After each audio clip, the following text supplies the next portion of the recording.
privilege of calling up three really amazing individuals to join us on this panel first. Jim Gowdy, can I call you up, please? And Trish Nash and Peter Panashway. I'll call you up, Bob.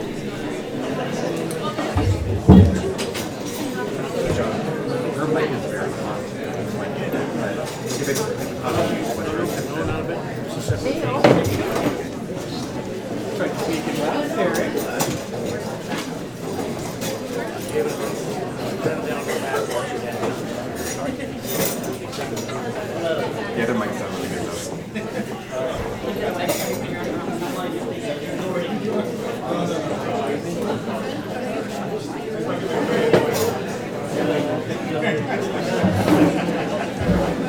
Is Peter Panashway? Oh, there you are.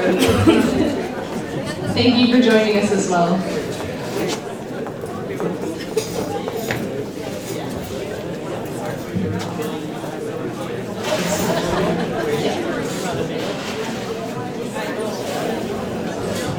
So this second plenary panel that we have was set up because it directly draws from the first panel that we have.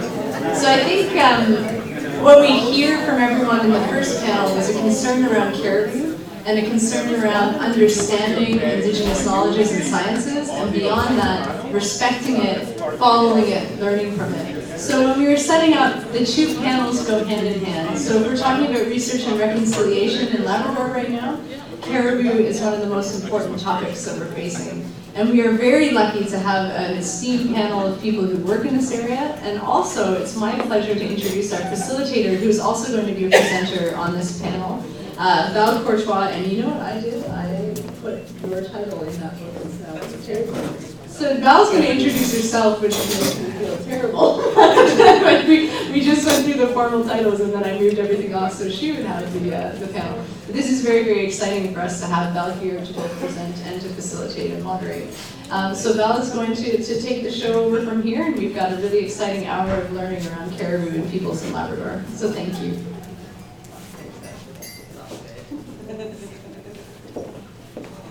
Thanks, Ashley, and thank you, everyone. It is indeed a real honor to be here and to have been invited to facilitate and moderate this panel. I'm Valérie Courtois. I'm currently the director of the Indigenous Leadership Initiative, which is, as far as I know, the only national Indigenous-led conservation-focused initiative in Canada.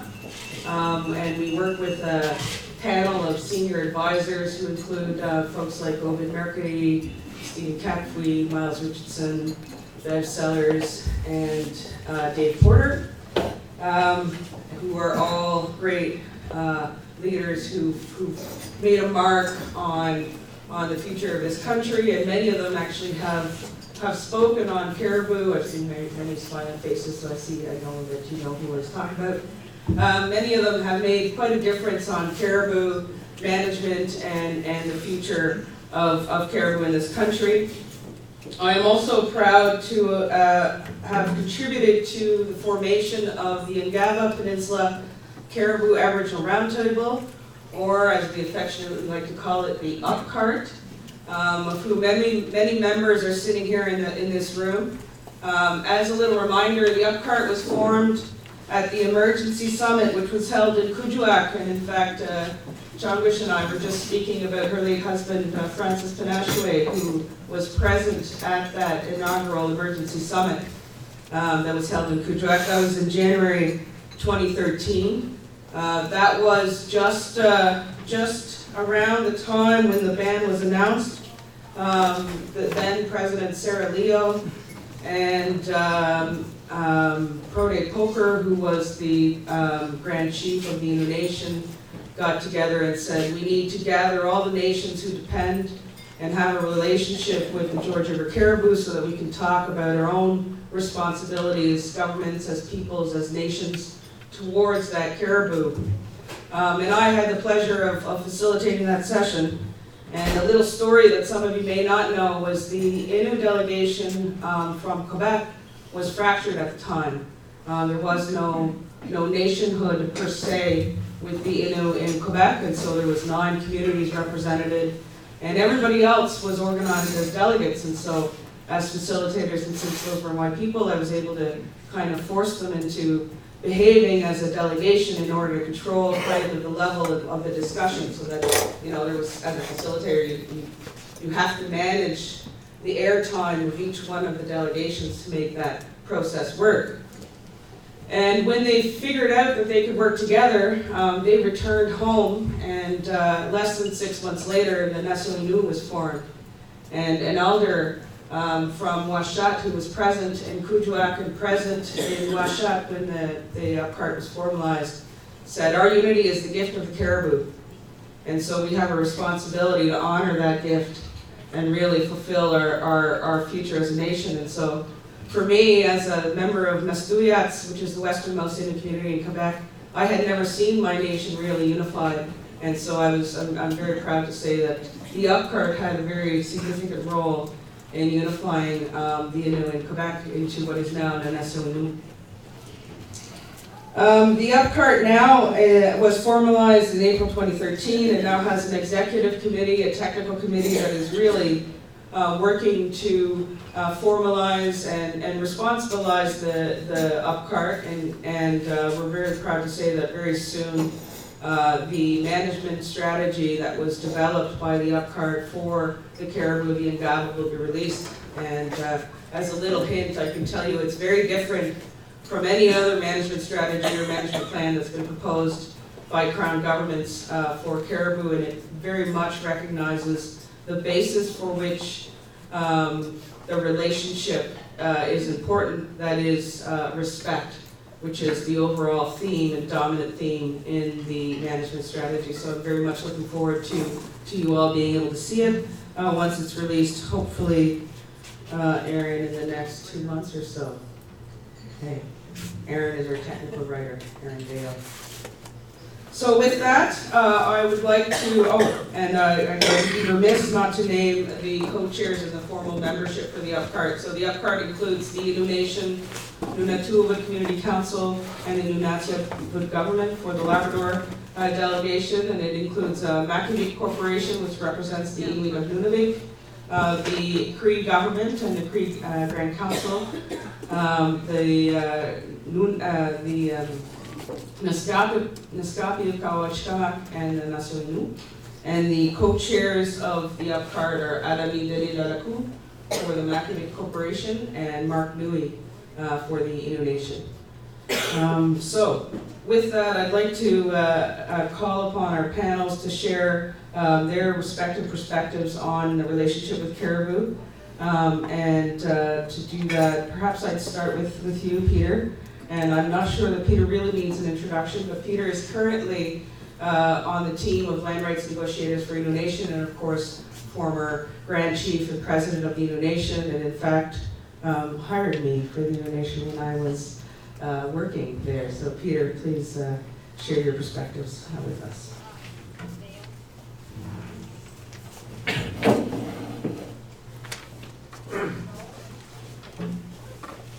Thank you very much.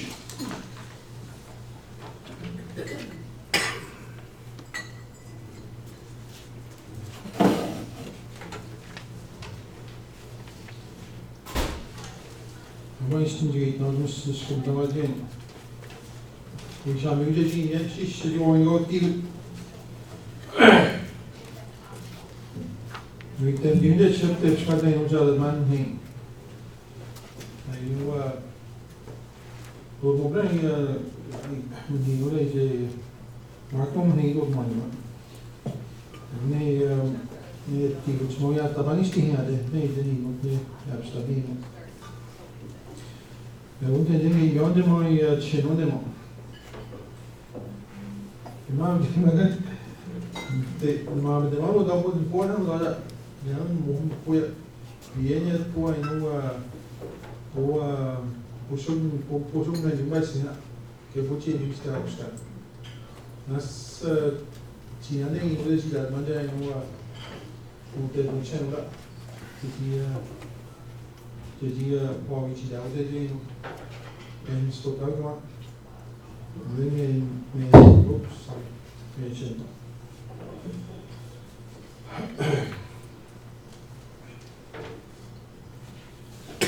Good morning. On behalf of the Innu Nation, I'm pleased to be here to speak to the issues facing caribou and people in Labrador. Let's start by saying right at the outset, this is a political discussion. It's always has been. Scientists claim to be interested in only in facts, but the fact of the matter most to us is that Innu are fundamentally a caribou people, and we are now in a fight for our very existence as a people, with government who know little or nothing about the relationship between Innu and caribou. I'm glad to have this opportunity to speak to you openly and directly, because we can only move forward together if we understand each other.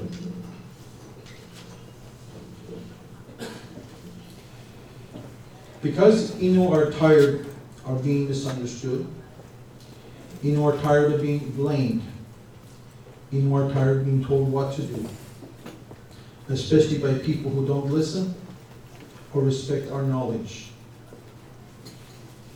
It's a deeply held belief amongst our channel, or our elders, that the decline of caribou is not because of overhunting. They know that all of the Innu in the Sinan couldn't have possibly excuse me. They know that all of the Innu in the Sinan couldn't have taken a herd that was only a few decades ago numbering millions of animals and reduced it to the numbers we see today. They know that even the few caribou we hunt today are just a small fraction of the losses that the scientists report. They know the problems go far deeper. They talk about the ways in which caribou have been disrespected since the first Europeans moved into this territory and started to build roads, railways, mines, transmission lines, military bases, hydroelectric projects that have transformed our territory. They talk about the fighter jets that screamed over the calving grounds, and about witnessing the piles of ribs, hides, and heads left on the side of the road. They talk about all these things as evidence of disrespect that has deep consequences for the caribou, and how the animal master, when Mishro, is gathering the caribou back to her at Diva Drop to protect them against these things. You will notice that I had said her at Diva Drop, because the caribou master for us is a woman, a mother, and you know how mothers take care of their children and protect them. Our channel also note that while the government is putting hunting moratoriums in place and spending huge amounts to enforce their laws against the Innu, the same government is at the same time promoting new developments in the territory they will know will have far more profound impacts on on caribou. There's a word for this in your language that even sounds scientific. Hypocrisy. That's what we think the government is practicing. If the government was really interested in caribou conservation, it would find ways to work with Innu and other indigenous peoples in a spirit of mutual respect. Scientists show little humility in the face of tens of thousands of years of collective knowledge about how to maintain a proper relationship between people and caribou, instead of coming forward with their own management solutions and imposing them on us without regard for their impacts. I'm confident that there are ways to make that work here in Labrador.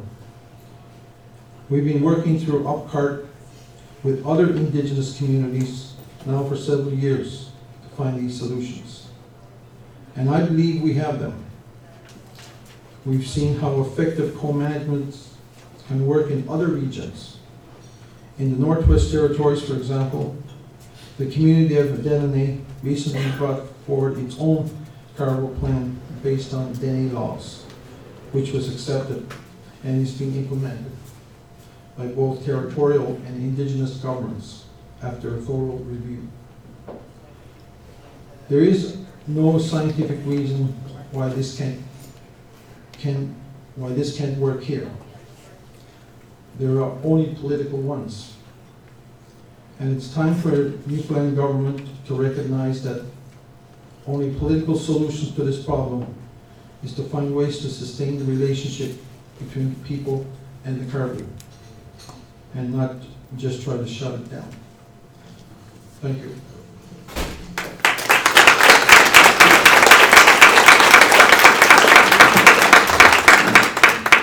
Thank you very much, Peter.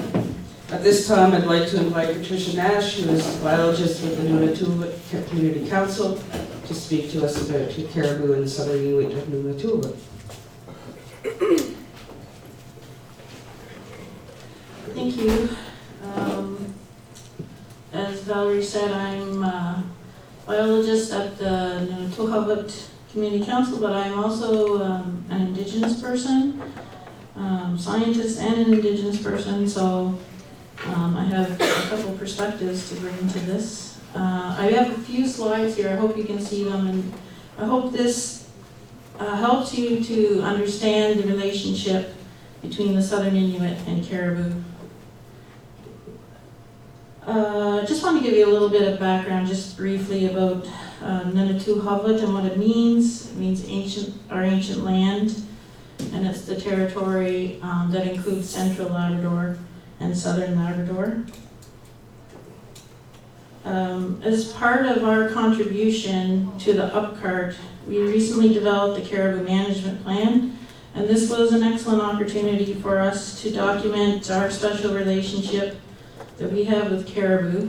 And we did this through speaking to our elders and other knowledge holders, and we looked at a number of written sources, because as you probably all know, that a lot of the information in Indigenous communities is not written down.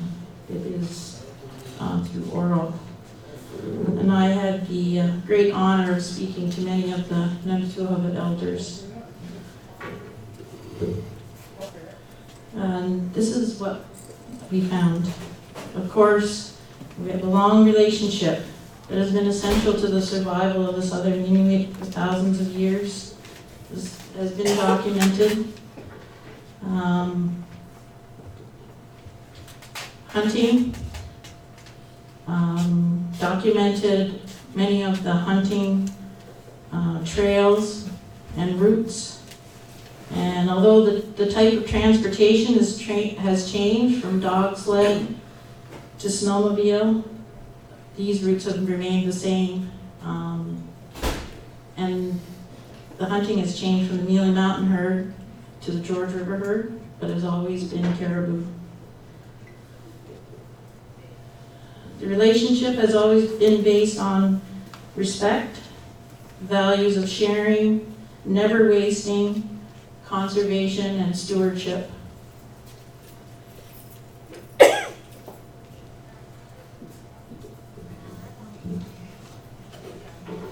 We have 5 herds in our territory.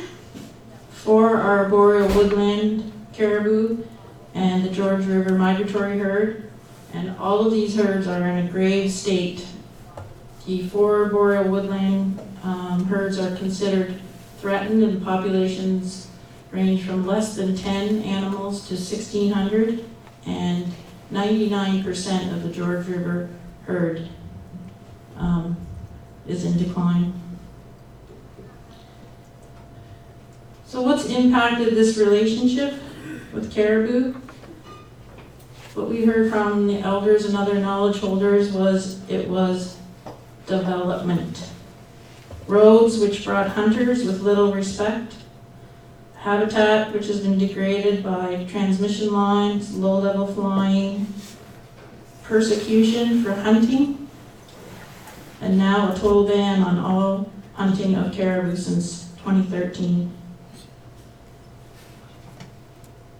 This is one of our monitoring cameras that we have out. We do a lot of stewardship work on the Mealy Mountain herd, and that just kind of gives you an idea when I talk to people about how we feel and how caribou feel about the situation now in our territory. Just wanted to leave you with a quote from one of our elders, and I don't know if everyone can read it, but it says, "We need to start the conversation to save the herd. Government's agenda is to get rid of the herd so that development can occur. Doing nothing is worse than finding a way. Let us look after the animals. Education and responsibility is the answer, not control." And as President Russell just told me while we were eating breakfast this morning, and this is a really profound quote that he has as well. "As long as I eat caribou, there will always be caribou." And if you can understand that, you will understand the relationship between Indigenous people and caribou. Thank you.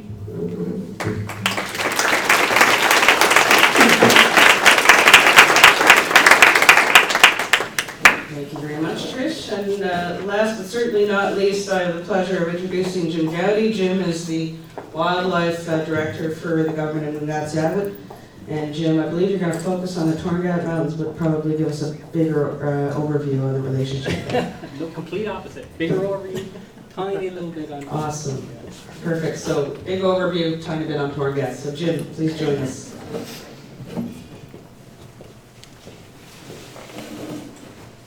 I used to crack a joke at these being the youngest presenter of the whole forum, but I think that's gone out the window these last few years. There's a lot of young faces in this crowd. That's good to see. My talk may be a little bit different. I talk a lot about caribou, a lot. I do a lot of presentations, and it's the same old generic thing. I'm kind of getting tired of it. And I think you guys are too. A lot of people are familiar faces. You've heard the general spiel of things. And I like to label my talks. I'm going to call this one, I Could Tell You. I could tell you that Labrador Inuit and the caribou that inhabit the barrens of the Ungava Peninsula have coexisted together for thousands of years. A coexistence that predates our contact with other men.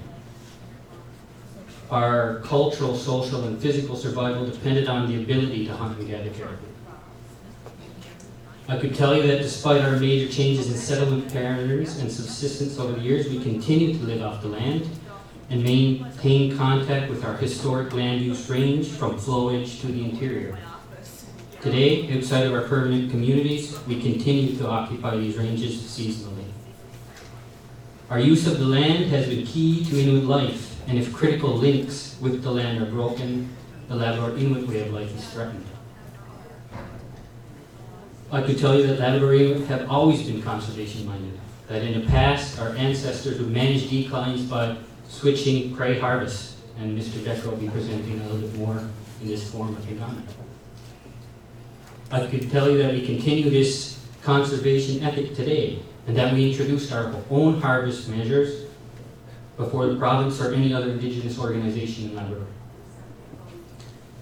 I could tell you that we have significant issues with the province, not just with the George River caribou herd, but with the Mealies, with the Torngats as well, and those are issues we continue to have dialogue with them.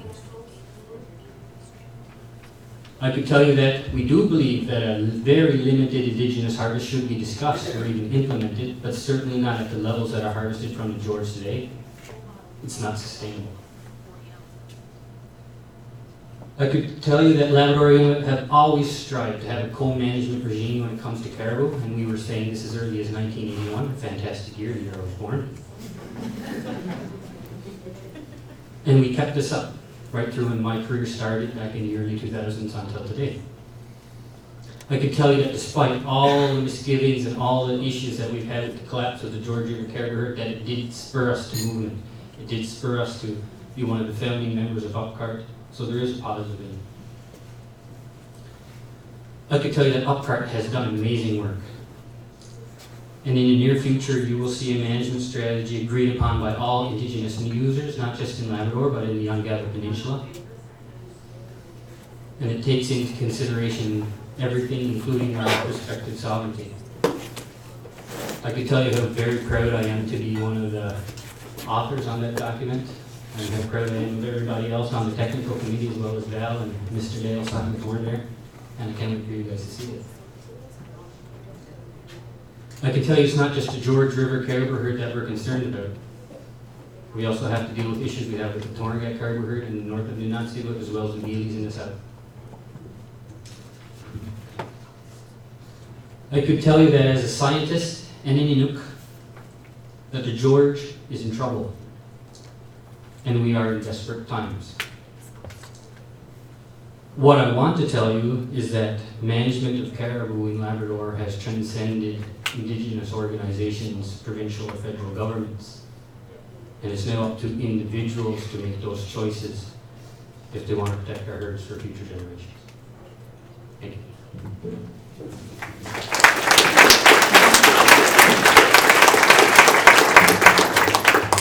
Thank you, Jim. This time, maybe it would be worthwhile giving folks a little bit of context. I know a lot of people know the story, but just reminding a little bit about what is the story of caribou management here in Labrador, which is really a story of the absence of management in Labrador. You'll remember that the last decline that we saw of these herds occurred in the 1930s and 40s. There's a beautiful book called The Return of Caribou to Ungava that speaks to that cycle. When that happened, there was no railroads, there were no mines, there were no roads, and life was very different. And the caribou came back because they had the space to come back. The question now is, do they have the same space? Will they have the same opportunity? And will the elders be right in saying that the caribou will be back? The other comment that I'd like to make is that that very absence of management has been essentially to use one tool, which is an on-off switch. Caribou hunting on, caribou hunting off. Part of what we've addressed in the Ungava, the UpCart, is, I think we get some musical theme going. Part of what we try to address is that very difficult situation, and that there is an opportunity to be much more nuanced, to be much more careful, and to really work on our conservation ethic as peoples. Speaking of conservation ethics, that's come out in all three of the talks that you've just heard, that conservation ethic rests on the relationship that we maintain with caribou. The very act of hunting is one of conservation, which is sometimes a controversial thing to think about in research circles, and certainly in caribou biologist circles. And then the final context that I'd like to make you all aware of is the reality that both Newfoundland and Labrador and governments of Quebec have been under severe austerity measures lately, and there have been some severe cuts in technical capacity for management of caribou in both governments. And we are now in a situation where it is actually questionable whether or not those Crown governments can exercise their responsibilities in managing that caribou. All the more important for seeing these governments step up and exercise and express their own desires and their own views on that ethic of responsibility and respect. So, given that this is a research forum, and that we are in a room of folks who are here to learn about how to support and how to serve your aspirations as governments, as nations, as groups, what sort of message, overall message, would you like to leave with the research community concerning engagement with caribou, especially in light of the current very critical situation of decline that we're seeing? And by the way, the latest number The latest census number for the George River herd was just under 9,000 animals, down from an estimate of 800,000 in 1991. Who would like to start? Jim? Yeah, I'll go first. I think the partners we currently have with regards to caribou research in not just the George River zone, but all zones, again, specifically on that from the maps, it's been a pleasant research. I do have concerns with some of the austerity measures with the provinces in the upcoming future. I think for researchers coming in to do work in the United States on caribou, there's probably two things they should be well aware of. And that's not regarding our whole research process. I know Carla would be mad at me if I didn't mention that. But one is there's already been a lot of work done. And it's no good to kind of have another crack at it. If work's already been going, if the work's done in the past, maybe you should kind of have a look at that. The second is caribou is a very, very culturally sensitive topic. So I suggest you do your homework before you come in and start talking to us about caribou and what you might want to do with caribou. But we're all for any kind of caribou research done in the United States as long as we're a full partner network. So. Trish? Yeah, I think, I just making some notes here, I think there's three key things I would say. And I've seen this from working with a number of different scientists. There's a completely different way of looking at research. There's an indigenous way of knowing, and then there's a Western science. And unless you understand that and want to understand that, there's going to continue to be a complete disconnect. So I would suggest if you want to work with indigenous organizations, that you get to learn from them, develop rapport with them, and develop a relationship and a rapport with them. And that definitely takes time to develop respect from both ends. I think there needs to be greater recognition and value put on indigenous knowledge and science. Again, like Todd said this morning, it's great to come in and have the check mark and say, yep, we've got the IK component put in there, now let's move on. There just has to be more recognition for the value of that. And we just have to work together on this. It's critical now. Like though all of those, our herds are, you know, you see these government press releases where it says, you know, in 5 years, there's just, the George River herd may not be there. Like that's inconceivable.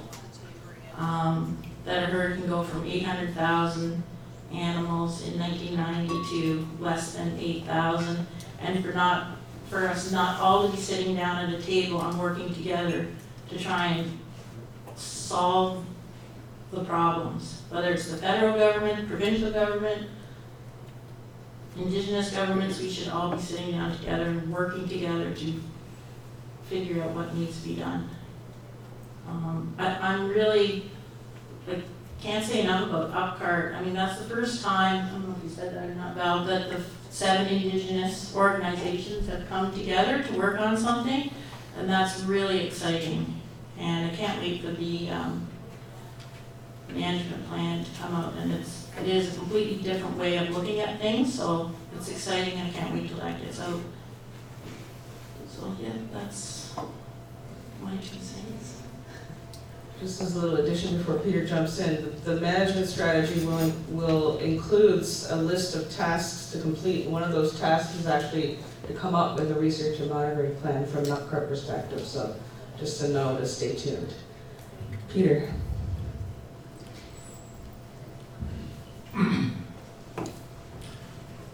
To have some full appreciation of what I'm going to say is you have to understand that I grew up with my grandfather Matthew, and I moved in with him when I was probably 9 years old. And all of my time after that was spent out on the land, because that's what he did and that's what he knew. He was not a man from this culture. And it was only afterwards that I made an effort to attend school and education. I have actually very little education, because when you look at the amount of time that I spent in school, I was in 2 weeks in September and 1 week at the end of December, and then 2 months in January, February, and then off again in March till June. And so,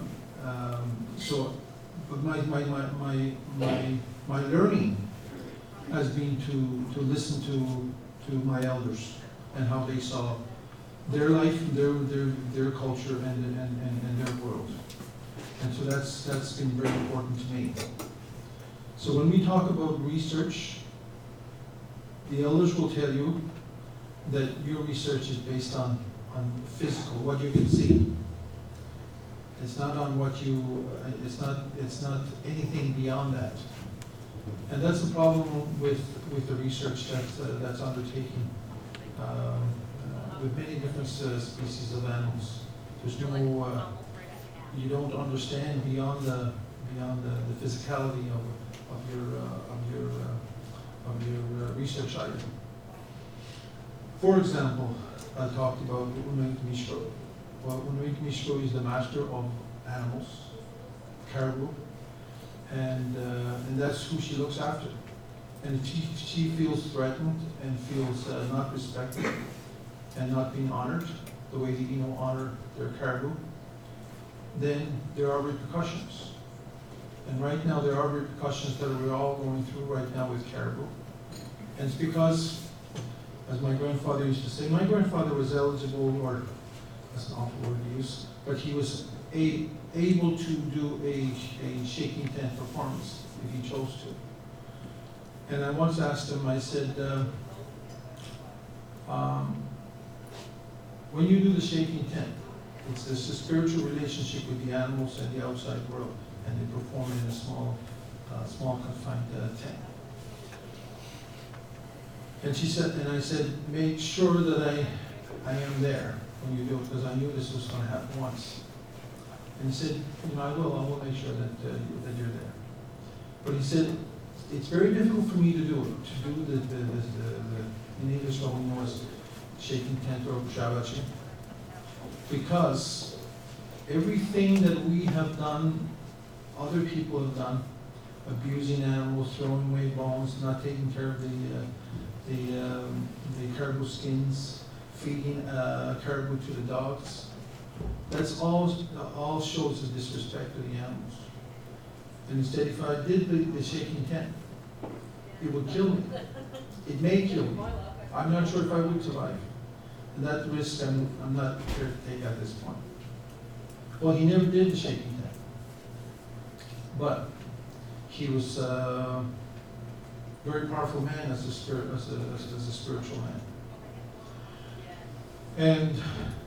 And that in his teachings, there's another side to the science, and that's something we don't that scientists don't understand and have no appreciation of what's happening. And I think that's and it's all part of it's the inner looking out what we see happening to the animals, to the land, and what's happening by bigger forces. And that's the conversation that's happening within our culture, within our elders, and this is what our elders are teaching us. You know, pay attention to what's happening. And so I believe that if we are going to have a change and change the direction in the environment, in the relationships of the wildlife and animals, then we have to have a change of attitude. We have to see them as as almost equal to us, and maybe equal to us, not as humans being superior to the land or to the wildlife. We have to be partners, and that's the difference. If we can attain that goal of matching ourselves as equals to the land, to the water, to the spirits of the animals, then that's the partnership. I think that would make it easier to understand how it all fits together. And that's how my grandfather would explain it. We're not superior, we're not below, we're equals. And that's the way they treated the animals, not just caribou, but the fish, the porcupine, the partridge, the waterfowl, bears. It was all shown with respect. For example, just to give you an example, if all of us who killed caribou ate all of the animal and cleaned all of the caribou skin, caribou hide, then we would have a very different relationship with the animal. Because, for example, there are hunters out there who ride on their steers and shoot every animal they can possibly kill. You know, whether that's 10, 15, 20, 25. Because it's so easy. The technology's there now, you know, with fast videos, with the scopes and all the fancy guns that we have now. It's easy. But it's not so easy to take care of animals. For example, my wife and I, Marianne and I, were cleaning caribou yesterday at our cabin.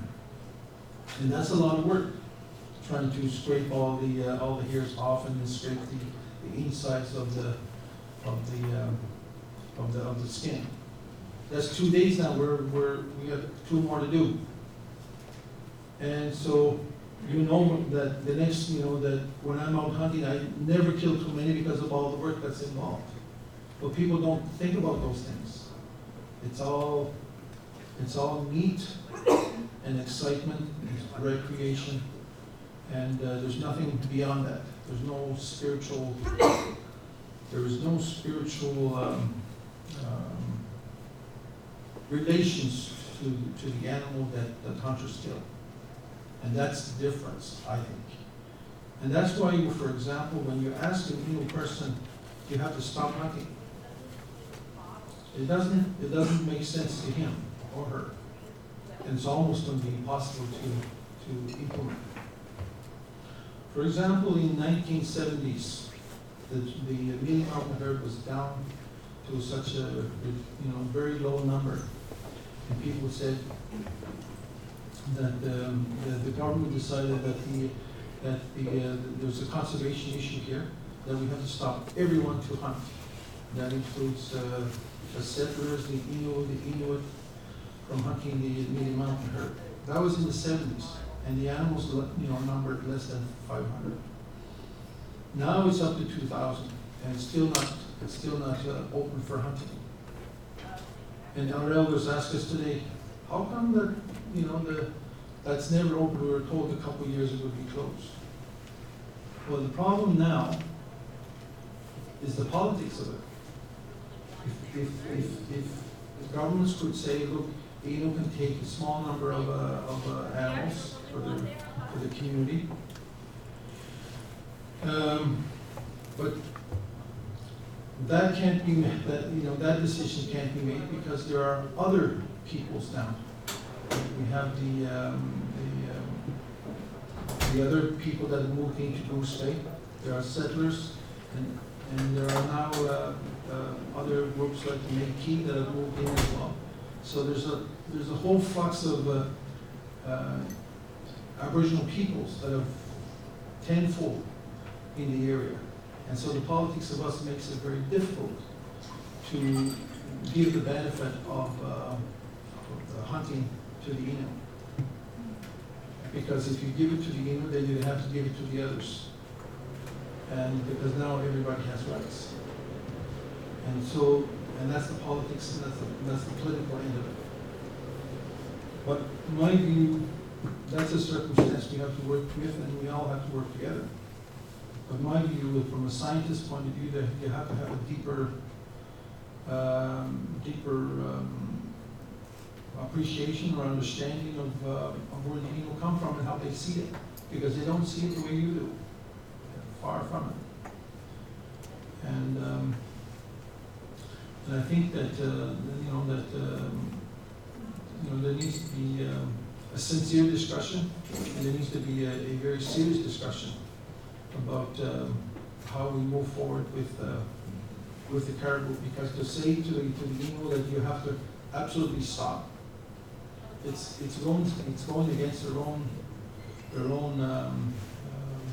culture, our own culture. That's not how we understand things. Because we're part of the caribou, the same way we are part of the land, the same way we're part of the animals that live on the land that has sustained us for all these years. And that's how we see it. And that's a very different point of view than most academics or scientists would see it. Peter, at this time, I'd like to open it up for a question or a comment from the audience. If not, I've got plenty. Yes, sir. I'm Bill Fitzhugh from the Smithsonian, and I just want to comment a little bit on Peter's view of the world as on the Innu. And some years ago, we did an exhibition at the Smithsonian called Ainu, Spirit of the Northern People. We gathered together collections from the Ainu, who were the native people of northern Japan, Hokkaido, and their culture. They went through a situation where they lost much of their culture to the Japanese expansion. But through the museum collections and through the records, we were able to understand their view of the world, in which every animate and inanimate thing had a spirit of its own. And when something was taken from the earth, it was given back in terms of ritual and so forth. And in North America, it's hard to find that kind of description of a people and a culture and their spirituality in relation to the world around them, because we just haven't, we've lost most of that. Some of the Yupik people in Alaska have some of that, and certainly the Innu and the Inuit have many aspects of that. The people who are closer to the land and the hunting and the animals have retained some of that. But if any of you are interested in seeing how pervasive this way of life and philosophy can be, our catalog book is available, and I actually have quite a few copies. If somebody wants to let me know, I'd be happy to supply them. It's a very beautiful culture. Good. Their art is imbued with this, as well as their practical life and their religious life as well. So it's a wonderful way to kind of experience how another culture saw just exactly what you've been talking about. Any reactions from the panelists? I can testify, I've seen the collections in the Smithsonian as recently as a few months back, both the Ainu collection and the Innu collection at the Smithsonian. And anybody who has a chance of making that trip should make that trip. By the way, the Smithsonian holds the largest collection of Innu artifacts in the world. And so, yeah. Any other questions or comments for our panelists? Yes? I think it was you, Tish, that said that it was the government's agenda to get rid of the caribou herd so that the government would be able to go ahead with development. That was the elders, yeah. Well, the elders believe that. That's a most amazing and shocking belief. Not that I totally understand why they believe that, but it's I just want to highlight that because that's an amazing thing. If the government actually believes that, or feels that way, or hasn't done a better job in actually presenting themselves in a way that the elders would have no question about.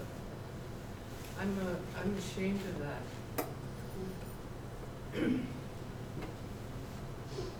We're faced in this country with crown governments who make those kind of decisions all the time. As recently as 2 weeks ago, the government of Quebec has decided to extirpate a woodland caribou herd out of the Abitibi region and move them to a zoo in my home territory in Lac-Saint-Jean, which will mean essentially the complete elimination of all caribou in the Abitibi region. There is currently a protected area around their critical habitat, and it is anticipated that since the value that was the reason for that protected area, which was caribou, is now removed, that protected area will be lifted and forestry will be permitted in that area. We've seen that happen in British Columbia around the mountain caribou. We've seen that happen in Alberta around their mountain caribou and their northern caribou, in the oil sands regions, or the tar sands regions, as I prefer to call them. And so we are, unfortunately, in a country that has a history of making those very decisions. And so that fear, to me, is not baseless. I think it comes back to some of these development decisions that are made, and Peter said it as like hypocrisy when, and Anastasia alluded to it this morning too, saying, you know, government can say, well, low-level flying has no impact on caribou, reservoirs have no impact on caribou, transmission lines have no impact on caribou, roads have no impact on caribou, but yet you look at the scientific literature, and all the scientific literature says that corridors are the biggest impact on woodland caribou. So how do you justify that? I mean, even a provincial biologist came to me and said, I can't really tell you this, I'm not supposed to tell you this, but the larva camp is in the most important wintering habitat of the Mealy Mountain herd, and we approved it. But yet, our community of Black Tickle that has no running water or sewer and has the Mealy Mountain herd in the middle of the community in the winter when people have no food, cannot hunt one caribou. You tell me why people say that development and government want to get rid of caribou.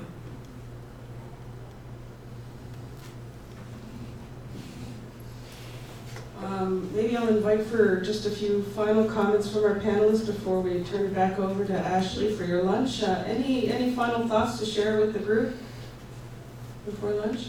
Jim? No, I just wanted to thank everybody for the opportunity to speak once again, and caribou is a big issue. I think there's a lot everybody in this room needs to think about, especially if you're going to be doing research in Labrador. I'm not just talking about wildlife, as you know, there's a lot of health people in here, so food security issues there. And look forward to the upcart management strategy when it comes out, because I think it's a fantastic document that'll shape Labrador history for the next 100 years. Trish or Peter? No, it's just been an honor to speak to this issue. It's a critical issue, and yeah, I think everyone needs to go home and just think about it. It's not hunting. It's connection to culture, to heritage, to your past. It's everything. It's not just going out and shooting something to eat. So it's much, much bigger than that. Thank you.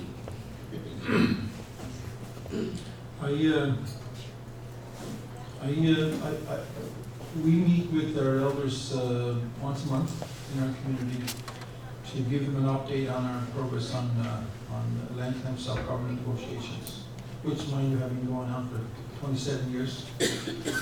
But hopefully one day that will be concluded. And one of the things that the elders keep reminding us is that there was a commitment back in the 1970s to reopen the Mealy Mountain herd for the Innu. And it was never meant, the Innu never agreed to stay away from the herd indefinitely. And so, as a scientist, I mean, there was this, close to 2,000 animals there now, and I think there would be some room to have some sensible and reasonable animals to be taken for the community. And I know that wildlife has been thinking about this as well. But of course that requires all the 3 Aboriginal groups to sitting down and discussing what that number would be and what would be a healthy number to have a hunt for the communities. But I encourage the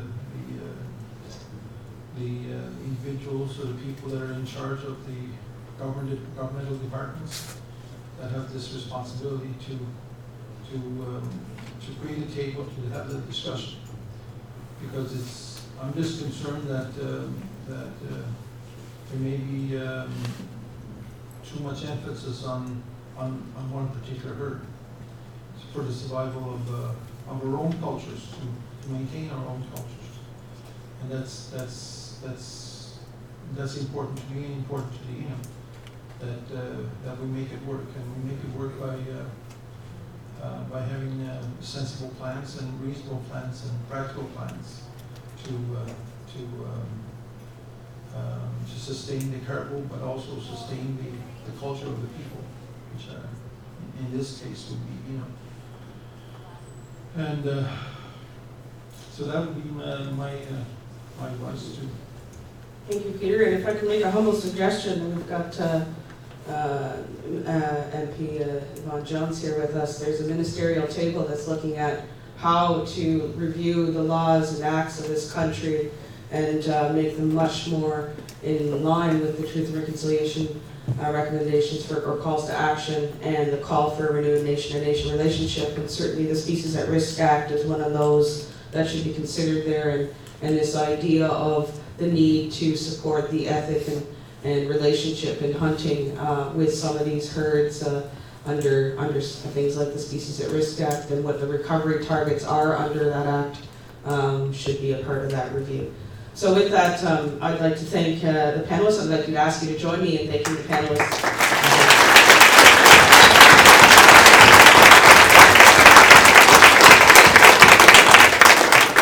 Thank you to the panelists for another powerful and insightful panel. That was just an excellent opportunity for learning. And thank you to Val for moderating and facilitating and adding your own insights and expertise to that.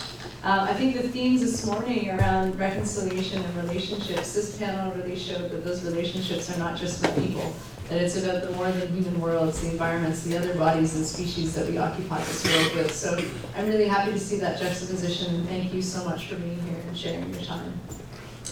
So on that, now we go into, it's bus time, and we're going to be bussed over to Hotel North 2 for lunch. And I just got a text from Maryland to say they're just let us know when you're all coming, because they're pretty much set up and ready to go. For a little bit of how it will work, we'll have lunch for an hour. We have MP Yvonne Jones giving a plenary lunchtime talk. And then at 1 o'clock, there's a bus departure from Hotel North 2, and the rest of our afternoon is at the College of the North Atlantic for the breakout sessions. I've had a couple questions about, are the concurrent sessions structured like a panel? They're not. These are 5-minute standalone talks. So you get 5 minutes to present your research, 10 minutes to take audience questions, 5 minutes to present your research, 10 minutes to take audience questions. So it's not like a panel where everyone speaks and then there's questions. So just to clarify that.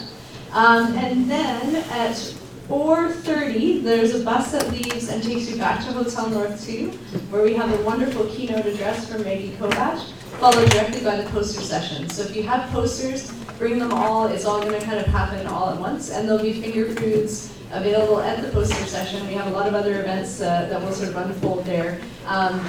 It's a later supper. We're following a non-Labradorian traditional supper tonight. It's not at 5:30, but we do have lots of finger foods, and then you can eat at 8 o'clock onwards, which for my cultural heritage is when you eat. And then at 8 o'clock, the bus will leave for the Royal Inn. But we'll keep reminding you of this. It's all on your agenda. So with that, Marilyn was hoping that everyone could head to the bus, and we will go and have lunch, and we'll hear Anthony Jones's plenary speech.